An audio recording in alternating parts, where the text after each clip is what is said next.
ನಂದಿವಾಹನ ನಾಗಭೂಷಣ ದೋಷ ದೋಷ ನಾಶ ವಿನಾಶನ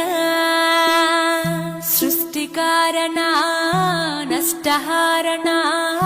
తమోరజో సత్వగుణ విమోచన మాఘమాసమున కృష్ణ పక్షమున చతుర్దశి నడి జామురాతిరిన మహాలింగమే ఉద్భవించెనట బ్రహ్మ విష్ణువుల అహం అనిగెనట సృష్టికి మూలం నీవని తెలిసి సాగిలబడి నీ మహిమకు మొక్కే అదే మహాశివరాత్రి వెలిసినట అరే ఓ జంగమా విభూది లింగమా పక్కన పార్వతమ్మ తలపై గంగ